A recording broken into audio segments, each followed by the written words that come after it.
أعوذ بالله من الشيطان الرجيم.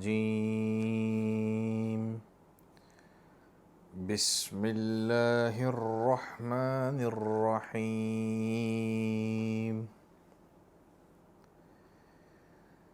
يا أيها الناس اعبدوا ربكم الذي خلقكم والذين من قبلكم لعلكم تتقون.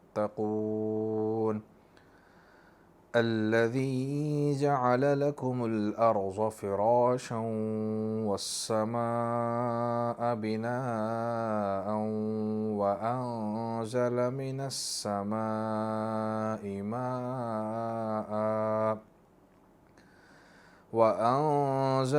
السماء ماء فأخرج به من الثمرات رزقا لكم فلا تجعلوا لله أندادا وأنتم تعلمون. وإن كنتم في ريب مما نزلنا على عبدنا فأتوا بسورة من مثله وادعوا شهداءكم من دون الله إن كنتم صادقين. فإن لم تفعلوا ولن تفعلوا فاتقوا النار التي وقودها الناس والحجارة أعدت للكافرين. وبشر الذين آمنوا وعملوا الصالحات أن لهم جنات تجري من تحتها الأنهار كلما رزقوا منها من ثمرة رزقا قالوا هذا الذي رزقنا من قبل وأتوا به متشابها ولهم فيها أزواج مطهرة وهم فيها خالدون. صدق اللہ العظیم.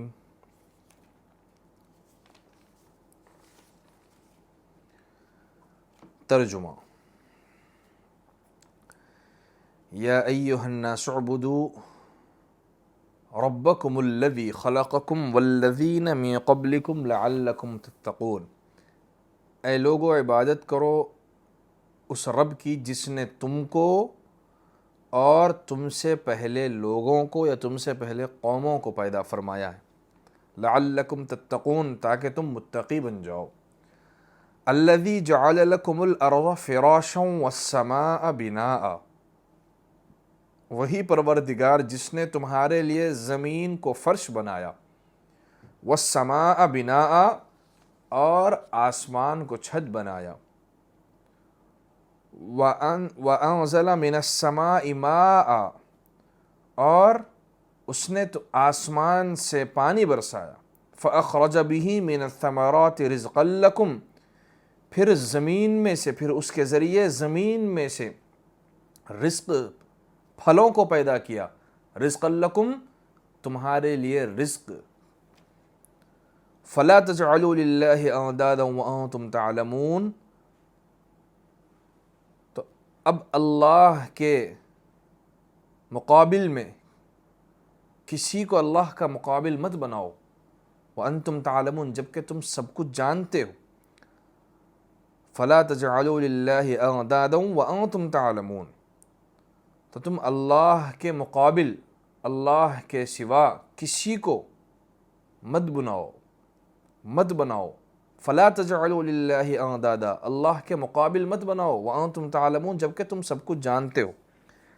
وَإِن كُنتُمْ فِي رَيْبٍ مِّمَّا نَزَّلْنَا عَلَىٰ عَبْدِنَا، اور اگر تمہیں اس قرآن مجید کے بارے میں شک ہو، مما نزلنا علی عبدنا، جو ہم نے نازل کیا ہمارے بندے یعنی حضرت محمد صلی اللہ علیہ وسلم پر، فَأْتُوا بِسُورَةٍ مِّن مِّثْلِهِ، تو تم اس جیسی کوئی صورت لے آؤ، وَادْعُوا شُهَدَاءَكُم مِّن دُونِ اللَّهِ إِن كُنتُم صَادِقِينَ، اگر تم اپنے دعوے میں، اپنی بات میں سچے ہو تو اللہ کے علاوہ تم بلاؤ اپنے مددگاروں کو۔ فَإِن لَّمْ تَفْعَلُوا، اور اگر تم ایسا نہیں کر سکو گے، فَإِن لَّمْ تَفْعَلُوا، اگر تم ایسا نہیں کر سکو، وَلَن تَفْعَلُوا، ہرگز نہیں کر سکو گے، فَاتَّقُوا النَّارَ الَّتِي وَقُودُهَا النَّاسُ وَالْحِجَارَةُ، تو ڈرو اس آگ سے جس کا ایندھن انسان اور پتھر ہے، اعدت للکافرین، جو کافروں کے لیے تیار کی گئی ہے۔ وَبَشِّرِ الَّذِينَ آمَنُوا وَعَمِلُوا الصَّالِحَاتِ أَنَّ لَهُمْ جَنَّاتٍ تَجْرِي مِن تَحْتِهَا الْأَنْهَارُ، اور جو لوگ ایمان لائے، وَعَمِلُوا الصَّالِحَاتِ، اور نیک کام کرتے رہے، ان کے لیے خوشخبری ہے کہ أَنَّ لَهُمْ جَنَّاتٍ، کہ ان کے لیے ایسے باغات ہوں گے، تجری من تحتها الانہار، جس کے نیچے نہریں بہتی ہوں گی، كُلَّمَا رُزِقُوا مِنْهَا مِن ثَمَرَةٍ الرِّزْقَ، جبھی بھی ان کو کھانے کے لیے پھل دیے جائیں گے، قَالُوا هَذَا الَّذِي رُزِقْنَا مِن قَبْلُ، تو وہ کہیں گے یہ تو وہی پھل ہے جو اس سے پہلے دیے گئے تھے، وَأُتُوا بِهِ مُتَشَابِهًا، انہیں وہ رزق ایسا ہی دیا جائے گا جو دیکھنے میں ملتا جلتا ہوگا، وَلَهُمْ فِيهَا أَزْوَاجٌ مُطَهَّرَةٌ، اور ان باغات میں ان کے لیے پاکیزہ بیویاں ہوں گی، وَهُمْ فِيهَا خَالِدُونَ، اور وہ اس میں ہمیشہ ہمیشہ رہیں گے۔ اللہ تبارک و تعالی نے پچھلی آیتوں میں سب سے پہلے ایمان والوں کا، متقیوں کا ذکر کیا، پھر اس کے بعد اللہ تبارک و تعالی نے کافروں کا ذکر کیا، پھر اس کے بعد اللہ تبارک و تعالی نے منافقین کا ذکر کیا، پھر منافقین کی بھی قسموں کو بیان کر دیا گیا۔ اب یہاں سے اللہ تبارک و تعالی دعوت دے رہے ہیں ہر انسان کو اللہ تبارک و تعالی اپنی عبادت کرنے کی طرف دعوت دے رہے ہیں۔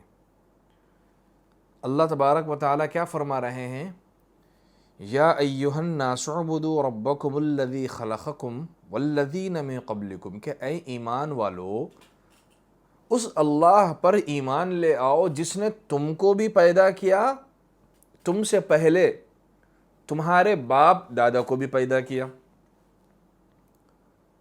یہ اللہ نے پیدا کیا ہے، اس کو چھوڑ کر تم کسی اور کی عبادت مت کرو۔ تو ایک تو یہ ہو گئی کہ دعوت کافرین کے لیے ہو گئی، آگے اللہ کہہ رہے لعلکم تتقون، تاکہ تم متقی بن جاؤ، نیک بن جاؤ، اللہ سے ڈرنے والے بن جاؤ، ایمان لاؤ اس اللہ پر۔ تو یہ دعوت انسان کہا گیا، یا ایھا الناس، اس میں مسلمان بھی شامل ہے، غیر مسلم بھی شامل ہے، یہ دعوت مسلمانوں کو بھی ہے، یہ دعوت غیر مسلموں کو بھی ہے، یہ دعوت منافقین کو بھی ہے، یہ دعوت مسلمانوں میں متقی اللہ سے ڈرنے والے لوگوں کو بھی ہے۔ وہ کیسے؟ جب اللہ نے لوگوں کو مخاطب کر کے فرمایا کہ اس رب کی عبادت کرو جس نے تم کو اور تم سے پہلوں کو پیدا کیا، تو پہلے آیت کا مطلب کیا ہوگا کہ کافروں کو اللہ تبارک و تعالی یہ دعوت دے رہے ہیں کہ مخلوق پرستی چھوڑو، بتوں کی پرستش کرنا چھوڑ دو، ایک اللہ کو اپنا معبود حقیقی مان لو، اس اللہ کے سامنے جھکو جو اس کا مستحق ہے، اس اللہ کی عبادت کرو جس کے سوا کوئی لائق نہیں ہے، اس بادشاہ کی عبادت کرو جو تمام بادشاہوں کا بادشاہ ہے، اس مالک کی عبادت کرو جو قیامت کے دن جب سب کچھ ڈھیر ہو جائے گا وہ ایک تنہا ذات ہوگی۔ کیوں؟ اس لیے کہ اللہ کو نہ نیند آتی ہے، نہ اونگ آتی ہے، نہ موت آتی ہے۔ اللہ لا الہ الا هو الحی القیوم لا تأخذہ سنۃ ولا نوم۔ تو اللہ کافروں کو یہ دعوت دے رہے ہیں، پہلے مخاطب ہے کافر کہ تم مخلوق پرستی چھوڑ کر، بتوں کی پرستش چھوڑ کر ایک اللہ کی عبادت کرو، یہ اللہ تبارک و تعالیٰ ان کو مخاطب کر کے فرما رہے ہیں۔ اور دوسرے منافقین کو بھی مخاطب ہے، کیوں؟ اس لیے کہ منافق ایمان والے نہیں ہے، وہ کافر ہے، اس لیے کہ زبان سے کلمہ پڑھنا اور دل کفر پر مطمئن ہونا ایسا شخص مسلمان نہیں کہلاتا۔ تو اب یہاں پر کافر، تو منافق کو بھی یہ دعوت دی جا رہی ہے کہ تم اپنا نفاق چھوڑ کر اخلاص پیدا کرو اور دل کو اللہ کی اور اس کے رسول کی محبت کے لیے خالص کر کے اللہ اور اس کے رسول سے محبت کرو۔ یہ نہیں کہ زبان پر اللہ ہو اور دل میں کفر ہو، نہیں، ایسا نہیں ہونا چاہیے۔ جو تمہاری زبان پر ہے وہی تمہاری دل میں ہونا چاہیے، اور جو تمہارے دل میں ہے وہی تمہارے زبان پر ہونا چاہیے۔ تو یہ نفاق کو چھوڑو، یہ دو رنگی چھوڑ دو۔ دل کفر پر مطمئن ہے اور زبان سے تم کلمہ پڑھ رہے ہو، یہ نفاق نہیں چلے گا، یہ نفاق سے تمہیں کامیابی نہیں ملے گی۔ نفاق چھوڑو اور اپنے اندر اخلاص پیدا کرو، اور کہو دل اور زبان سے کہ حقیقی معبود اللہ ہے، اللہ کے علاوہ کوئی معبود نہیں، اور محمد الرسول اللہ صلی اللہ علیہ وسلم اللہ کے رسول ہے۔ منافقین کو بھی مخاطب ہے۔ پھر یہ آیت میں اللہ تبارک و تعالیٰ نے گنہگار مسلمانوں کو بھی مخاطب فرمایا۔ گنہگار مسلمانوں کو اللہ تبارک و تعالیٰ یہ کہہ رہے ہیں کہ گناہ سے باز آ جاؤ، اللہ کی اطاعت کرو، نافرمانی کو چھوڑو۔ کلمہ تو پڑھتے ہو لیکن حرام کام بھی کرتے ہو، کلمہ پڑھتے ہو لیکن گناہ نہیں چھوڑتے، زنا نہیں چھوڑتے، سود نہیں چھوڑتے، حرام کے کاروبار نہیں چھوڑتے، لوگوں کو دھوکہ دینا نہیں چھوڑتے۔ یہ حرام کام سے بچو، مکمل طور پر گناہ سے بچ جاؤ۔ جب کلمہ پڑھ لیا ہے لا الہ الا اللہ محمد الرسول اللہ تو جم جاؤ۔ نبی نے تعلیم دی امت کو، نبی نے زندگی گزار کر امت کو بتائی ہے، نبی کے صحابہ نے دین کو نبی سے لی ہوئی تعلیمات پر عمل کر کے امت کو بتایا ہے۔ اس لیے جھوٹ مت بولو، گناہ سے بچو، گناہوں کو چھوڑ دو۔ کلمہ پڑھ لیا ہے تو 100% اطاعت و فرمانبرداری کرو اللہ اور اس کے رسول صلی اللہ علیہ وسلم۔ اور اسی آیت کا مخاطب یہ دعوت کافروں کو بھی دی گئی، منافقین کو بھی دی گئی، ایمان والے گنہگار مسلمانوں کو بھی دی گئی، اور پھر متقیوں کو بھی یہ دعوت دی گئی۔ متقی مسلمانوں یعنی جو اللہ سے ڈرنے والے لوگ ہیں، یہ دعوت ان کو بھی دی گئی کہ اپنی اطاعت میں اور اپنی عبادت میں ہمیشہ قائم رہو، ہمیشہ قائم رہو۔ عبادت کر رہے ہو، اللہ سے ڈر رہے ہو، ایسا نہ ہو کہ آج ڈرے کل چھوڑ دیے، تھوڑے دن اللہ سے ڈرے پھر اس کے بعد چھوڑ دیے، نافرمانی پہ آگے نہیں۔ اللہ سے ڈرو اور اس پر قائم رہو، کنٹینیو، پوری تمہاری موت تک ڈرتے رہو، اللہ سے اطاعت کرتے رہو، گناہ سے بچتے رہو، اللہ کے نبی کے بتائے ہوئے طریقے پر چلتے رہو، اللہ کی فرما برداری 24 گھنٹے کرتے رہو۔ تو اس میں تمہاری ترقی، جو تمہاری ترقی ہو رہی ہے، جو تم نیک بن رہے ہو، اس ترقی اس نیک بننے میں ترقی کی کوشش کرتے رہو۔ تو یہ دعوت ہر انسان کو، کافر کو دعوت ہے کہ بت پرستی چھوڑ دو، منافق کو دعوت ہے کہ نفاق چھوڑ دو، مسلمان گنہگار مسلمان کو دعوت ہے کہ گناہ چھوڑ دو، اور متقی اللہ سے ڈرنے والوں کو یہ دعوت ہے کہ نیک بننے کی ہمیشہ کوشش کرو اور اس پر قائم رہو۔ ایسا نہ ہو کہ دکھاوے کے لیے نیک بن جائیں اور حقیقت میں متقی نہیں ہے، ایسا نہیں ہونا چاہیے۔ تو اللہ کہہ رہے ہیں صاف طور پر اپنے اس رب کی عبادت کرو جس نے تم کو بھی پیدا کیا، تمہارے باپ دادا کو بھی پیدا کیا، اور دوسرا ایک معنی اس کا یہ ہے کہ اللہ نے تم کو یعنی اس امت کو بھی پیدا کیا ہے، اور تم سے پہلی امتوں کو بھی اللہ تبارک و تعالی نے پیدا کیا۔ یہ جو آیت ہے، یہ آیت ختم نبوت کی دلیل ہے۔ مفسرین حضرات نے بیان کیا ہے کہ اس آیت میں اللہ نے کیا فرمایا، یا ایھا الناس اعبدوا، اے لوگو عبادت کرو، ربکم الذی، اپنے اس رب کی، الذی خلقکم، جس نے تم کو پیدا کیا، یا پھر یہ پوری امت محمدیہ کو پیدا کیا، والذین من قبلکم، تمہارے باپ دادوں کو پیدا کیا یا تم سے پہلی امت کو پیدا کیا؟ تو اس کے بعد اللہ کہہ رہا لعلکم تتقون، تاکہ تم ڈرو، متقی بنو۔ اللہ یہاں پر اگر اس امت کے بعد بھی کوئی امت آنی ہوتی تو پھر اللہ تبارک و تعالیٰ کہتے ہیں من بعدکم، کہ جس نے تم کو پیدا کیا تم سے پہلوں کو بھی تمہارے بعد بھی امت کو پیدا کرے گا، یہ کہتا اللہ تعالیٰ۔ لیکن اللہ نے یہ نہیں کہا، اللہ نے تمہارا اس امت کا ذکر کیا، اس امت سے پہلے کی امتوں کا ذکر کیا، لیکن اللہ تبارک و تعالیٰ نے بعد آنے والی امت کا ذکر نہیں کیا۔ تو یہ آیت ختم نبوت کی دلیل ہے کہ یہ امت آخری امت ہے، اور اس امت کے نبی حضرت محمد الرسول اللہ صلی اللہ علیہ وسلم پوری کائنات کے آخری نبی ہے۔ آپ کے بعد قیامت کی صبح تک کوئی نبی پیدا نہیں ہوگا۔ یہ آیت ختم نبوت کی دلیل ہے۔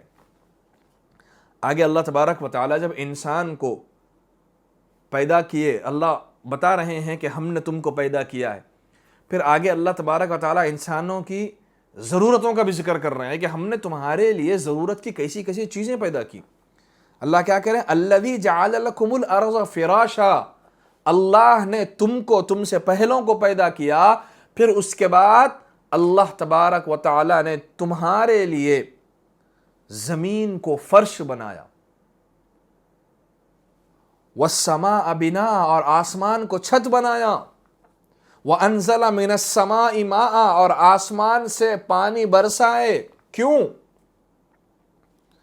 فَأَخْرَجَ بِهِ مِنَ الثَّمَرَاتِ رِزْقًا لَكُمْ، کہ اس پانی کے برسنے سے زمین میں سے پودے نکلتے ہیں اور اس پودوں سے پھل ہوتے ہیں، اور وہ پھل تمہارے لیے رزق ہے تمہارا۔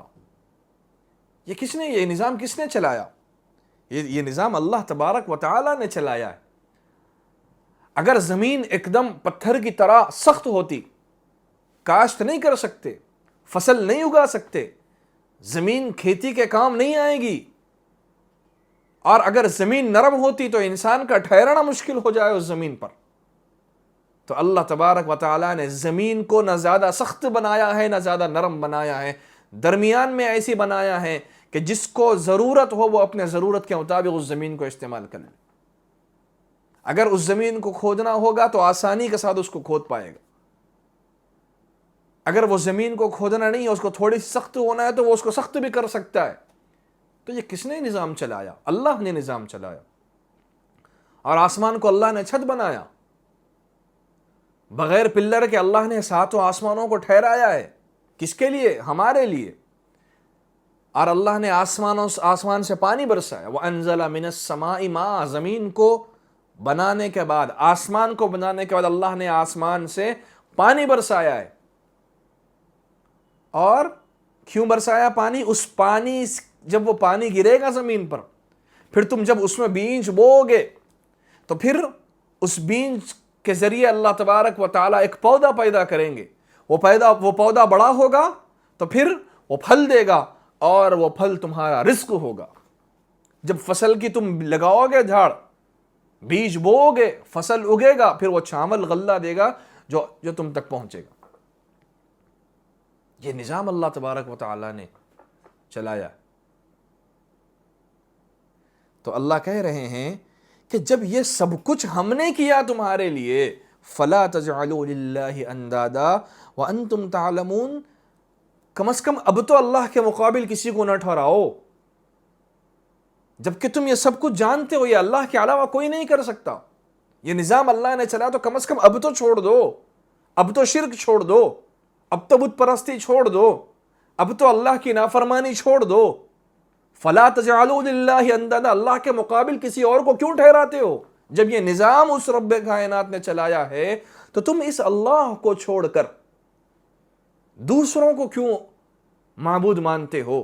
دوسروں کے سامنے کیوں جھکتے ہو؟ وَأَنْتُمْ تَعْلَمُونَ، تم جانتے ہو کہ یہ کرنے والی ذات ایک ہے، یہ تمہارے معبود نہیں کر سکتے۔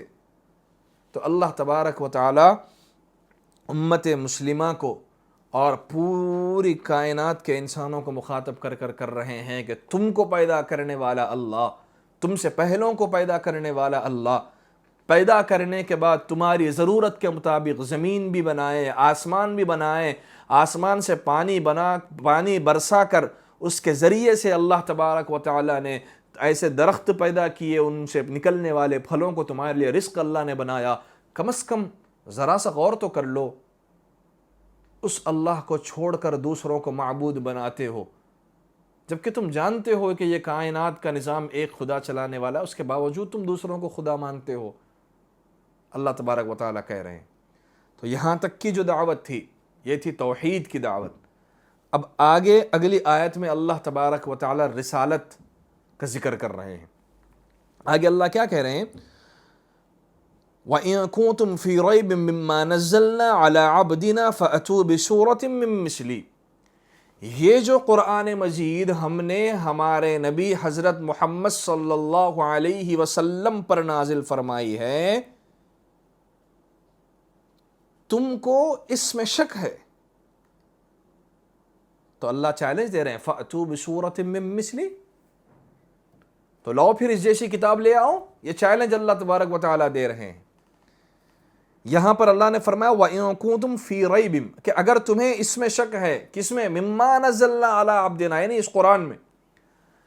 سورہ بقرہ کے شروع میں آپ کو بتایا گیا تھا، یہاں پر یہ بات آئی تھی الف لام میم ذالک الکتاب لا ریب فیہ، کہ یہ ایسی کتاب ہے کہ اس میں شک نہیں ہے۔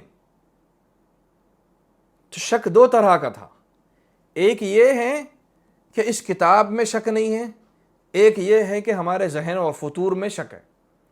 تو وہاں پر یہ جواب دے دیا گیا تھا کہ اس کتاب میں تو شک نہیں ہے، یہ ایسی کتاب ہے کہ اس میں کوئی شک نہیں ہے۔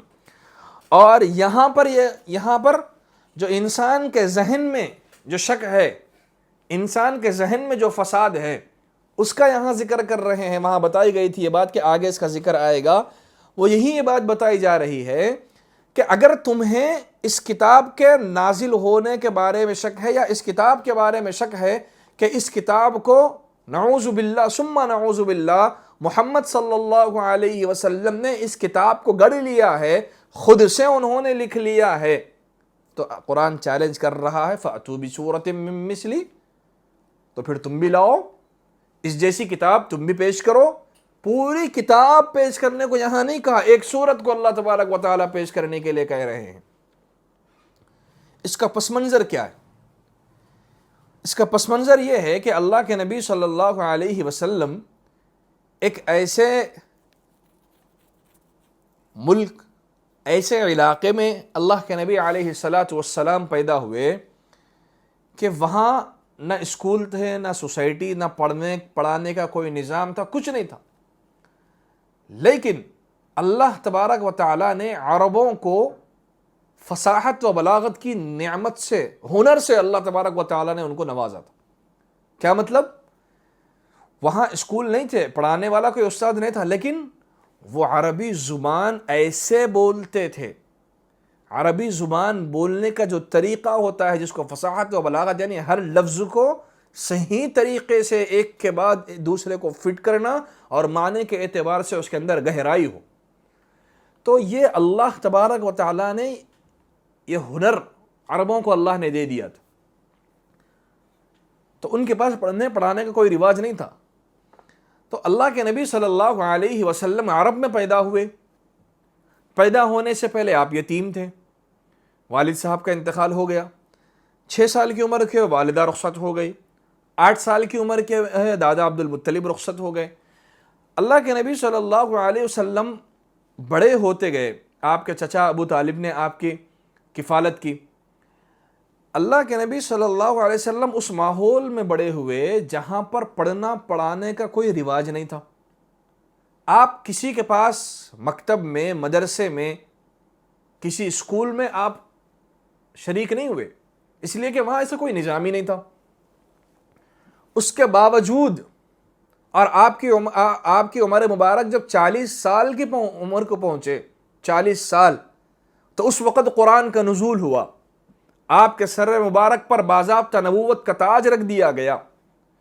تو 40 سال جو انسان، عام انسان، اگر زندگی بھر کچھ نہ پڑھے تو اس کے لیے 40 سال کی عمر میں کچھ بولنا بھی مشکل ہو جاتا ہے۔ نبی علیہ السلام کو جو امی کہا جاتا ہے، امی کا مطلب کیا ہے کہ آپ نہ مدرسے میں پڑھیں، نہ کسی کوئی استاد آپ کے رہے، لیکن اس کے باوجود آپ کی زبان مبارک سے ایسا کلام پڑھا جاتا ہے کہ سننے والا اس کلام کو سنے تو فوری اسلام میں داخل ہو جاتا ہے، سننے والا اس کلام کو سنے تو وہ دنگ رہ جاتا ہے، کافر بھی اس قرآن کو سنے تو وہ سوچنے پر مجبور ہو جاتا ہے۔ تو اللہ کے نبی علیہ السلام کو امی کہا جاتا ہے۔ امی کا مطلب ہے کہ اللہ کے نبی صلی اللہ علیہ وسلم کے کوئی استاد نہیں تھے، آپ کسی مدرسے اور مکتب میں جا کر نہیں پڑھے، اس کے باوجود ایسی کتاب آپ سناتے ہیں لوگوں کو کہ عرب اپنی زبان میں اتنا فصیح اور اتنا بلیغ ہونے کے باوجود اس جیسی قرآن کی ایک چھوٹی سی سورت بھی پیش کرنے پر عاجز ہے، ایسا کلام آپ کی زبان مبارک سے نکلتا ہے، تو یہ ہے اللہ کے نبی صلی اللہ علیہ وسلم کا معجزہ۔ یہ قرآن زندہ معجزہ ہے اللہ کے نبی صلی اللہ علیہ وسلم کا۔ 40 سال آپ مکے میں رہے، انہی کے درمیان رہے، 40 سال کی عمر میں اب آپ کی زبان مبارک سے ایک ایسا کلام نکل رہا ہے، ایسا کلام پڑھا جا رہا ہے کہ سننے والا بھی پریشان ہے کہ ان کا نہ استاد ہے، نہ کسی مدرسے یا مکتب کا کوئی یہاں نظام تھا، اس کے باوجود یہ ایک ایسی کتاب پڑھ رہے ہیں جس کے ایک لفظ کے معنی اتنے گہرے ہیں کہ سمندر بھی اس میں سموٹا جائے، ایسے معنی سمندر بھی سمیٹ دیا جائے، اتنی گہرائی۔ تو اس کے بعد یہ لوگ کہنے لگے کہ اس کتاب کو نعوذ باللہ محمد صلی اللہ علیہ وسلم نے گڑھ لیا، اپنے سے بنا لیا۔ تو اللہ کہہ رہے ہیں کہ اگر یہ کتاب محمد صلی اللہ علیہ وسلم نے گڑھ لیا ہے، اپنے سے لکھ لیا ہے، تو تم بھی تو لاؤ، تم بھی تو ایسی کتاب نہیں، ایسی ایک صورت تو پیش کر دو۔ وہ بھی انسان ہے تمہاری طرح، تم بھی انسان ہے، آپس میں ایک دوسرے کو تم نے دیکھا ہے، ایک دوسرے کو دیکھ دیکھ کر بڑے ہوئے، تو تم بھی تو لاؤ۔ تم یہ کہتے ہو کہ ہم عربی میں اتنے ماہر ہیں کہ ایک لفظ کے ہم فلاں معنی بھی لے لیں گے اور فلاں مطلب بھی ہم مراد لے لیں گے، تو پھر اس جیسا کلام تو لاؤ، اس جیسی صورت تو پیش کرو۔ فَأْتُوا بِسُورَةٍ مِّن مِّثْلِهِ۔ یہ قرآن اللہ تبارک و تعالیٰ کا کلام ہے، یہ قرآن اللہ تبارک و تعالیٰ کا کلام ہے۔ پچھلے نبیوں کو جو کتابیں دی گئی تھی وہ صرف کتاب تھی، کلام نہیں تھی۔ یہ کتاب جو ہے نا، یہ قرآن مجید، یہ کتاب اللہ بھی ہے، یہ کلام اللہ بھی ہے، اللہ کا کلام ہے۔ کلام کا مطلب ہے بات کرنا، انسان کی ذات سے بات کر نکلنے والے الفاظ کو کلام کہتے ہیں۔ تو یہ قرآن مجید کلام اللہ ہے، اللہ کا کلام ہے، اللہ کی ذات سے نکل کر آیا ہے۔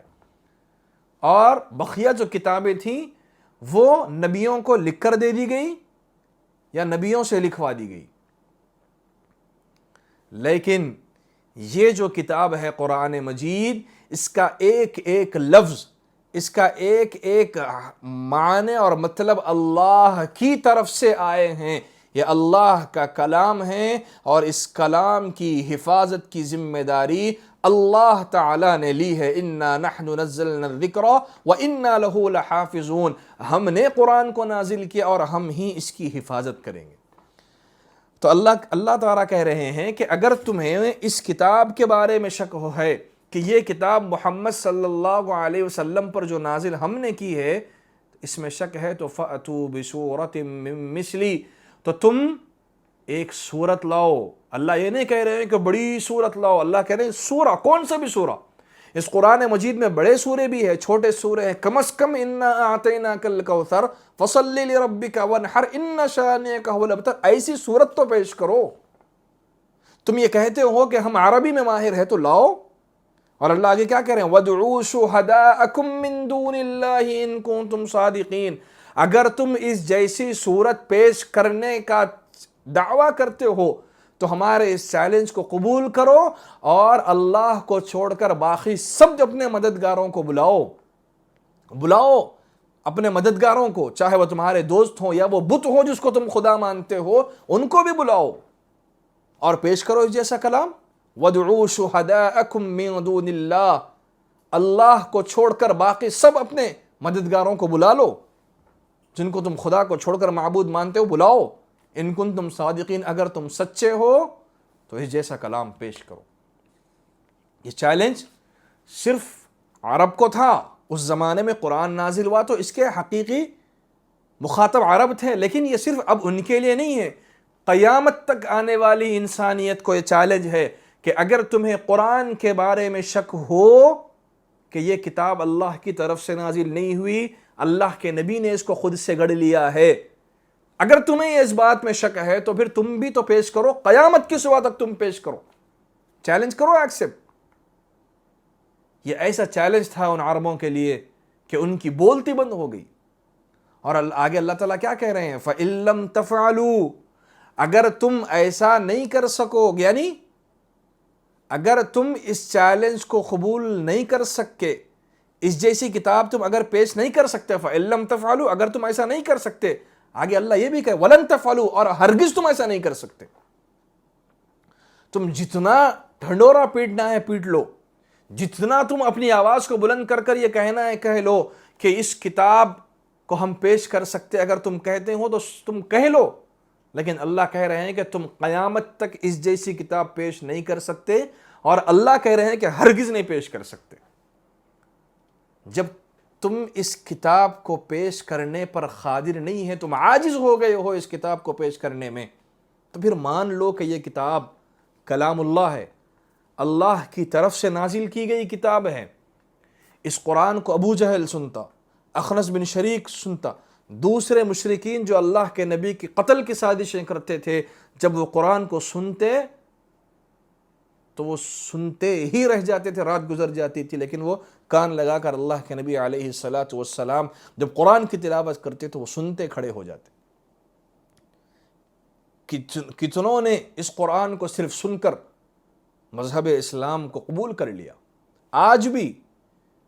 اور یہ قرآن ایسا کلام ہے اللہ تبارک و تعالیٰ کا کہ دنیا کی کون سی بھی کتاب ایک مرتبہ پڑھ لیا، بس زیادہ سے زیادہ 2 مرتبہ پڑھنا ہوگا، لیکن یہ کلام اللہ ایک ایسی کتاب ہے یا ایسا کلام ہے اللہ کا کہ اس کو جب جب پڑھو گے، جتنے مرتبہ پڑھو گے، ہر مرتبہ ایمان میں اضافہ ہوتا رہے گا، اور ہر مرتبہ الگ الگ مزے آتے رہیں گے، روح بھی خوش ہوگی انسان کی۔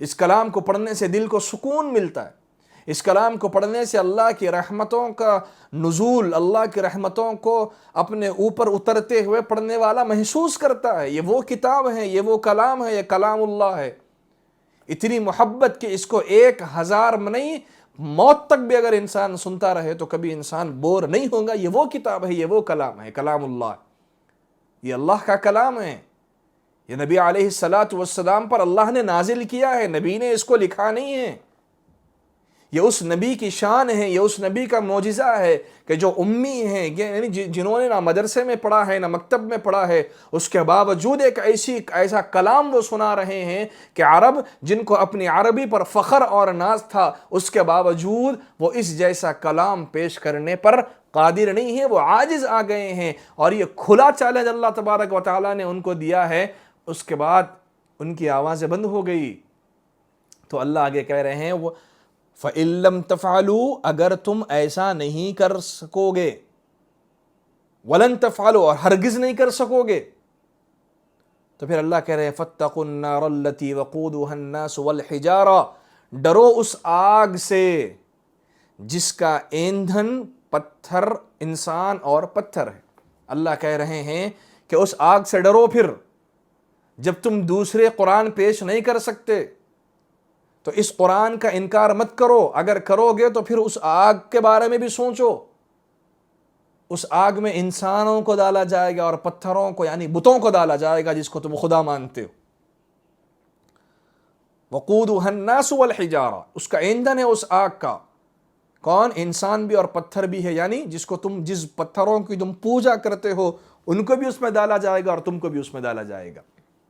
اعدت للکافرین، وہ آگ کافروں کے لیے تیار کی گئی ہے۔ آگے پھر اللہ تبارک و تعالیٰ نے کافروں کا ذکر کیا ہے، پھر اب اللہ تبارک و تعالیٰ ایمان والوں کا ذکر کر رہے ہیں کہ وَبَشِّرِ الَّذِينَ آمَنُوا وَعَمِلُوا الصَّالِحَاتِ، کہ جو لوگ ایمان لائے، وَعَمِلُوا الصَّالِحَاتِ، اور نیک کام کیے، تو ان کو خوشخبری دے دو۔ کس بات کی؟ ان لہم جنات تجری من تحتها الانہار، ان کو ایسے باغات ملیں گے جس کے نیچے نہریں بہتی ہوں گی. کلما رزقوا منها من ثمرۃ الرزقا قالوا هذا الذي رزقنا من قبل وتوبی متشابہہ، جب ان کو جنت میں کوئی پھل کھانے کے لیے دیا جائے گا تو وہ کہیں گے کہ یہ تو وہی پھل ہے جو ہم نے اس سے پہلے کھایا. تو اللہ کہہ رہے ہیں کہ وَأُتُوا بِهِ مُتَشَابِهًا، یہ وہ پھل نہیں ہے، یہ دکھنے میں اس کے برابر کا ہے لیکن جب کھاؤ گے تو اس کے مزے الگ ہیں. ایمان والوں کا یہاں ذکر ہو رہا ہے کہ جو لوگ ایمان لائے اور نیک اعمال کیے. یہاں امت مسلمہ، ایمان والے مسلمان ایک بہت بڑی غلط فہمی اور دھوکے میں ہیں. وہ یہ ہے کہ کلمہ پڑھ لینے کو مسلمان سمجھتے ہیں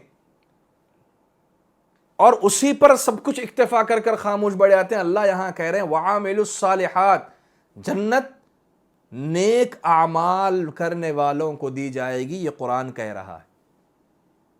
جنت کا وعدہ ایمان کے ساتھ نیک اعمال پر ہے. اگر کوئی شخص کلمہ پڑھ لے دل اور زبان سے اور نیک اعمال نہ کرے تو اس کو جہنم میں ڈالا جائے گا. پھر اس کی سزا مکمل ہونے کے بعد اللہ کے رحم اور فضل اور کرم سے پھر اس کو جنت میں داخل کیا جائے گا.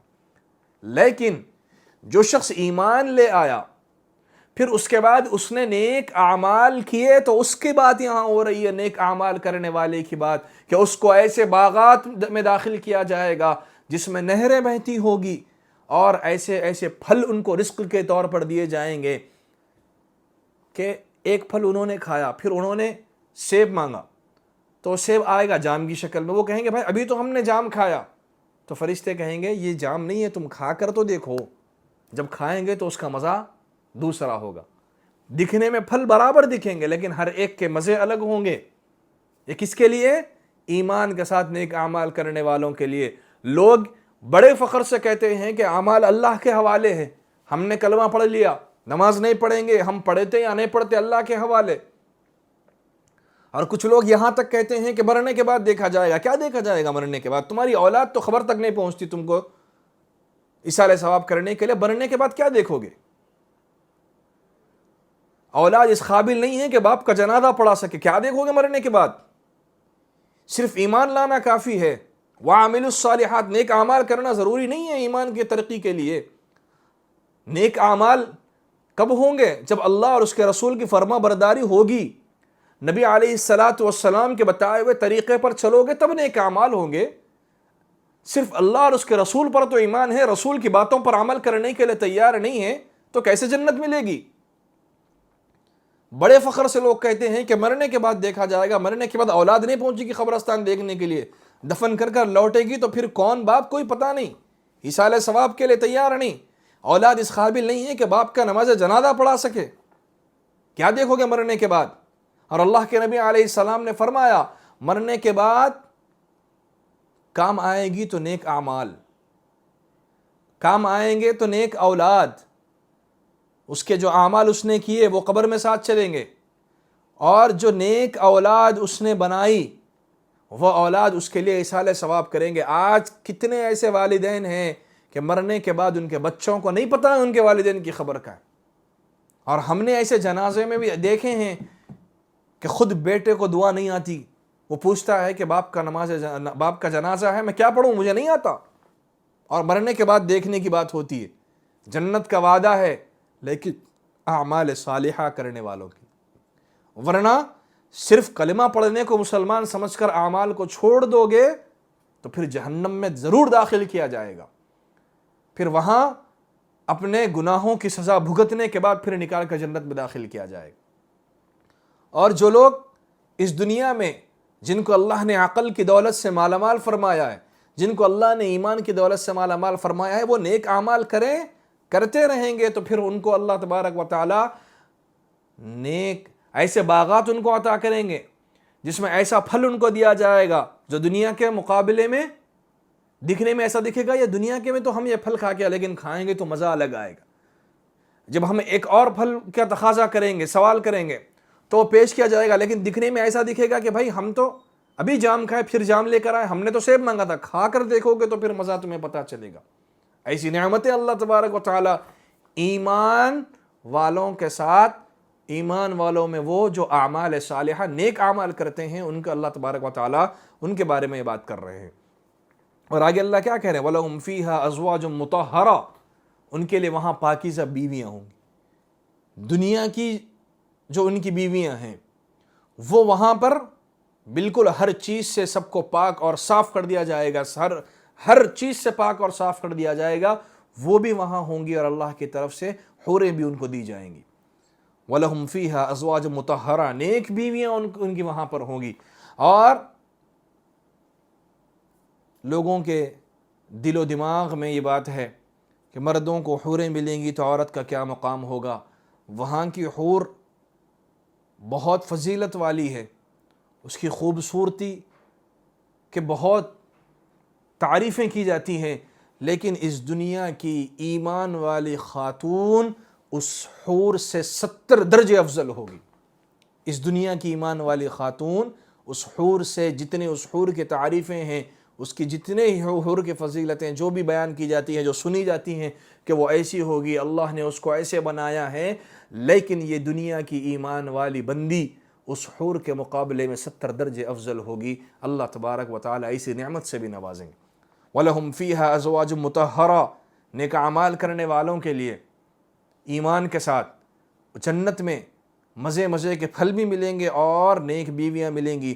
وَهُمْ فِيهَا خَالِدُونَ، اور وہ اس جنت میں ہمیشہ ہمیش کے لیے رہیں گے، ہمیشہ اس جنت میں رہیں گے۔ یہ جنت، یہ اللہ کی نعمت ہے۔ اللہ یہاں کہہ رہے ہیں کہ ہم آپ کو ایسی نعمت دے رہے ہیں کہ اب یہ نعمت کبھی ختم نہیں ہوگی۔ اب دنیا میں کیا ہوتا ہے، کوئی نعمت انسان کو ملتی ہے تو اس نعمت کی خوشی سے زیادہ اسے اس بات کی فکر رہتی ہے کہ کہیں یہ نعمت ختم نہ ہو جائے، کہیں یہ نعمت مجھ سے چھن نہ جائے۔ اس بات کی فکر رہتی ہے انسان کو کہ یہ نعمت ختم ہو جائے گی۔ خوشی کم ہے لیکن اس کے ختم ہونے کی فکر ہے، اس کے ختم ہونے کا غم ہے۔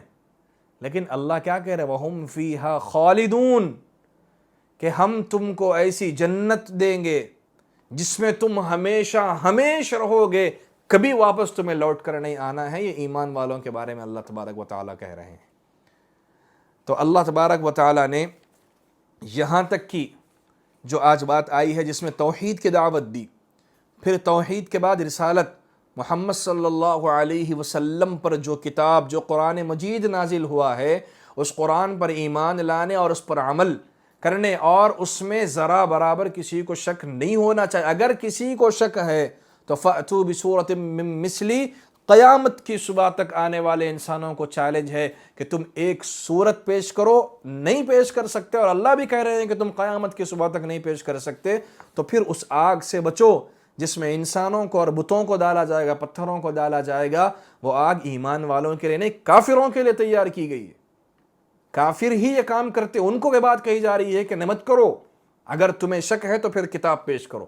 ایمان والے کے لیے تو کوئی مسئلہ نہیں ہے، وہ جب اس نے ایمان لے آیا اللہ پر اور اس کے رسول پر، وہ کہے گا یہ کتاب، یہ قرآن مجید اللہ کی کتاب ہے، یہ محمد صلی اللہ علیہ وسلم پر نازل ہوئی، اس کتاب کے بارے میں ہمارا ایمان ہے، ہمارا عقیدہ ہے کہ اس میں نہ غلطی تھی، اس میں نہ غلطی ہے، اس میں نہ غلطی ہو سکتی ہے، نہ اس میں غلطی ہوگی، ایسا ہمارا اس قرآن مجید پر ایمان ہے۔ اور اس قرآن مجید کا اعزاز، یہ معجزہ جو اللہ کے نبی علیہ السلام کا ہے کہ اس پورے قرآن کو اللہ تبارک و تعالیٰ انسان کے سینوں میں محفوظ فرماتے ہیں، جس کو ہم حافظ قرآن کہتے ہیں۔ دنیا کی کوئی کتاب کسی کے سینے میں نہیں بستی، لیکن یہ واحد کتاب ہے قرآن مجید جو انسان کے سینے میں بستی ہے۔ یہ قرآن مجید جس کو حافظ قرآن کہا جاتا ہے، اور اس کے پڑھنے پہ الگ ثواب، اس کو یاد کرنے والے پر الگ ثواب، اس کو جو حافظ قرآن ہو اس کو دیکھنے پر ثواب، اس کو چومنے پر ثواب، اس کے ساتھ محبت سے بات کرنے پر ثواب۔ یہ واحد دنیا کی کتاب ہے جس پر اتنے ثوابوں کا وعدہ اللہ تعالیٰ نے کیا، اور ایمان والوں کو کہہ رہے ہیں کہ ان کو جنت بھی ملے گی، جنت میں نعمتیں بھی ملے گی، اور ہمیشہ ہمیشہ اللہ تبارک و تعالیٰ ان کو جنت میں رکھیں گے۔ یہاں تک یہ بات ذکر ہوئی۔ پھر اس کے بعد اگلی آیتوں میں اللہ تبارک و تعالیٰ ایک مثال دے رہے ہیں کہ کسی بھی انسان پر اعتراض کرنے کے دو طریقے ہوتے ہیں۔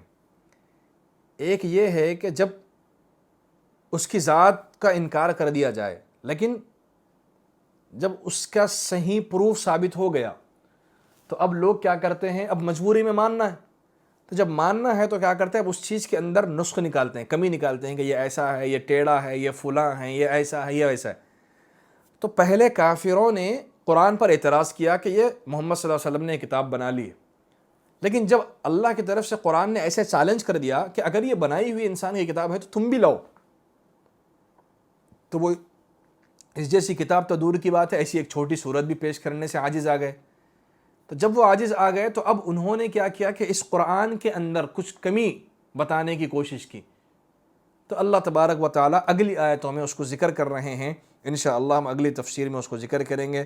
اللہ تبارک و تعالیٰ سے دعا ہے اللہ تبارک و تعالیٰ ہم سب کو قرآن کو سمجھ کر، اس کو پڑھ کر اور اس پر عمل کرنے کی توفیق عطا فرمائے۔ اللہ تبارک و تعالیٰ ہم سب کو ہدایت کی دولت سے مالا مال فرمائے، آمین۔ وآخر دعوانا ان الحمد للہ رب العالمین۔